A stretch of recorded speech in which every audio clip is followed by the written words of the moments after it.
राधे राधे भक्तों, आप सभी भक्तों का एक बार फिर से मेरे चैनल शिवानी की दुनिया में बहुत बहुत स्वागत है।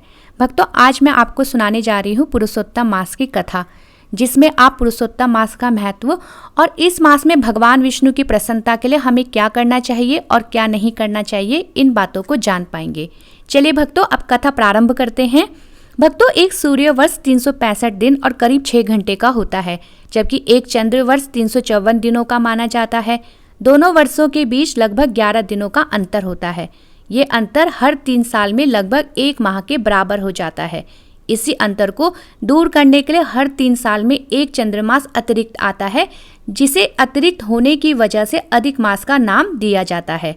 अधिक मास के अधिपति स्वामी भगवान विष्णु जी माने जाते हैं।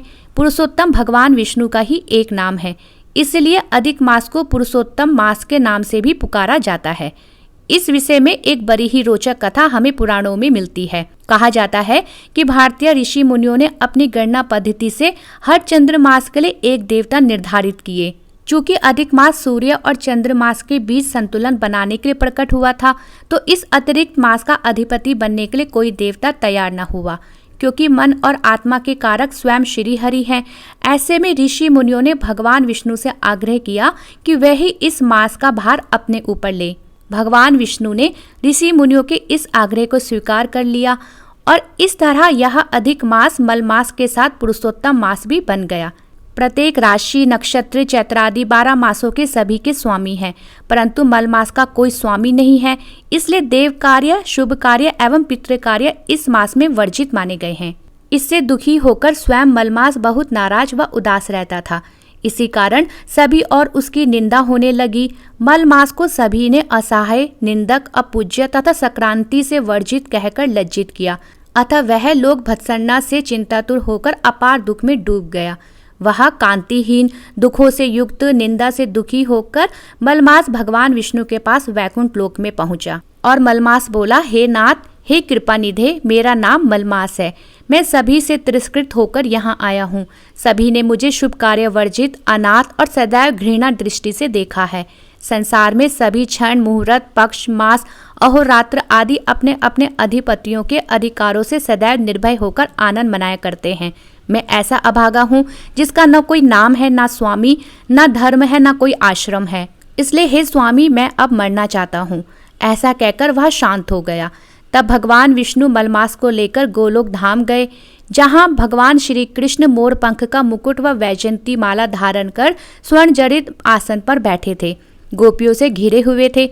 भगवान विष्णु ने मलमास को श्री कृष्ण के चरणों में नतमस्तक करवाया और कहा कि यह मलमास वेद शास्त्र के अनुसार पुण्य कर्मों के लिए अयोग्य माना गया है, इसलिए सभी इसकी निंदा करते हैं। तब जगत गुरु भगवान श्री कृष्ण ने कहा, हे हरि, आप इसका हाथ पकड़कर यहाँ लाए हो। जिसे आपने स्वीकार कर लिया, उसे मैंने भी स्वीकार कर लिया। इसे मैं अपने ही समान करूँगा तथा गुण, कीर्ति, ऐश्वर्य, पराक्रम, भक्तों को वरदान आदि मेरे समान इसमें सारे गुण होंगे। मेरे अंदर जितने भी सद्गुण हैं, उन सभी को मैं मलमास तुम्हें सौंप रहा हूँ। मैं इसे अपना नाम पुरुषोत्तम देता हूँ और यह इसी नाम से विख्यात होगा। यह मेरे समान ही सभी मासों का स्वामी होगा। अब से कोई भी मलमास की निंदा नहीं करेगा। मैं इस मास का स्वामी बन गया हूँ।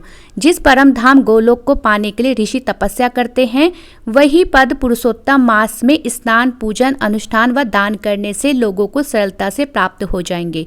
इस प्रकार मलमास पुरुषोत्तम मास के नाम से प्रसिद्ध होगा। यह मेरे समान ही सभी मासों का स्वामी होगा। अब यह जगत को पूज्य व नमस्कार करने योग्य होगा। यह इसे पूजने वालों के दुख दरिद्रता का नाश करेगा। यह मेरे समान ही मनुष्यों को मोक्ष प्रदान करेगा। जो कोई इच्छा रहित या इच्छा वाला इसे पूजेगा, वह अपने किए पाप कर्मों को भस्म करके निसंशय मुझको प्राप्त होगा। सब साधनों में श्रेष्ठ तथा सब काम व अर्थ का देने वाला यह पुरुषोत्तम मास स्वाध्याय योग्य होगा। इस मास में किया गया पुण्य कोटि गुना होगा। जो भी मनुष्य मेरे प्रिय अधिक मास का तिरस्कार करेंगे और जो इस मास में धर्म का आचरण नहीं करेंगे, वे सदैव नरकगामी होंगे। अतः इस मास में स्नान, दान, पूजा आदि का विशेष महत्व होगा। इसलिए हे रमापते, आप पुरुषोत्तम मास को लेकर वैकुंठ को जाओ। इस प्रकार वैकुंठ में स्थित होकर अधिक मास अत्यंत आनंदित होने लगा। इस प्रकार श्री कृष्ण ने मन से प्रसन्न होकर मलमास को 12 मासों में श्रेष्ठ बना दिया तथा वह सभी का पूजनीय बन गया। अतः श्री कृष्ण से वर पाकर इस भूतल पर वह पुरुषोत्तम नाम से विख्यात हुआ। भगवान श्री हरि के इस मास में जप, कीर्तन, स्मरण, स्नान आदि तथा पूर्व जन्म के कृत्य दोष शमन, पितृ स्मरण के श्राद्ध आदि एवं गर्भाधान, पुष्पवन जैसे संस्कार किए जा सकते हैं। देवी भागवत के अनुसार यदि आप ज्यादा सामर्थ्यवान ना हो तो संतों महापुरुषों की सेवा सर्वोत्तम है। इससे तीर्थ, तप आदि के समान फल प्राप्त होता है। इस मास में दीप दान करने से मनोकामनाएं पूर्ण होती है, दुख शोकों का नाश होता है, वंश वृद्धि होती है, समाज में ऊंचा सानिध्य मिलता है, दीर्घायु होते हैं। इस मास में गीता के 14वें अध्याय का अर्थ सहित प्रेम पूर्वक पाठ करना चाहिए। भक्ति पूर्वक सद्गुरु से अध्यात्म विद्या का श्रवण करने से ब्रह्म हत्या जनित पाप नष्ट हो जाते हैं तथा जब तप, दान से अश्वमेध यज्ञ जैसा फल प्राप्त होता है। निष्काम भाव से यदि श्रवण किया जाए तो जीव मुक्त हो जाता है। इस मास में केवल ईश्वर के निमित्त व्रत, दान, हवन, पूजा, ध्यान आदि करने का विधान है। ऐसा करने से पापों से मुक्ति मिलती है और पुण्य प्राप्त होता है।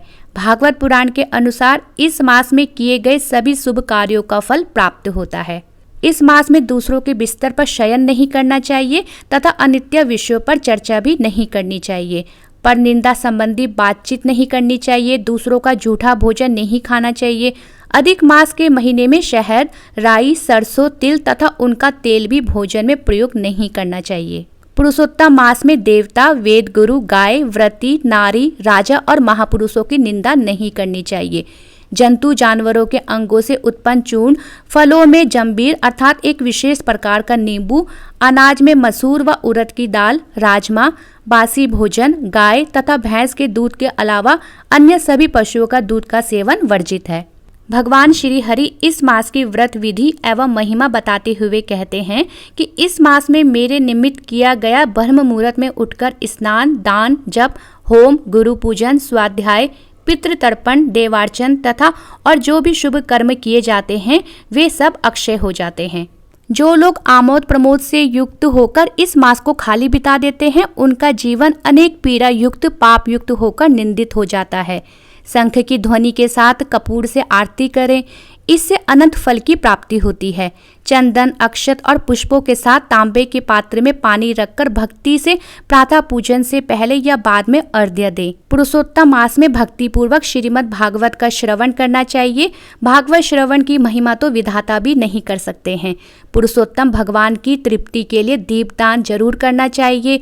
सामर्थ्य होने पर देसी घी का दीपक नहीं तो तिल के तेल का दीपक प्रज्वलित करने का नियम है। भगवान वजेंद्र नंदन श्री कृष्ण इस मास के अधिपति हैं, अतः अधिक मास सभी कृष्ण भक्तों का प्रिय मास है। पुरुषोत्तम मास का व्रत दारिद्रता, पुत्र शोक और वैधव्य का नाशक है। इसके व्रत से ब्रह्म हत्या, जाने अनजाने में किए गए पाप आदि सब नष्ट हो जाते हैं। पुरुषोत्तम मास में जो व्यक्ति श्रद्धा भक्ति के साथ व्रत, उपवास, पूजा आदि शुभ कर्म करता है वह निस्संदेह अपने समस्त परिवार के साथ विष्णु लोक में निवास पाता है। बोलो भगवान श्री हरि विष्णु की जय। भक्तों, अगर आपको मेरी ये वीडियो पसंद आई हो तो मेरा ये चैनल लाइक, शेयर और सब्सक्राइब करना ना भूलें।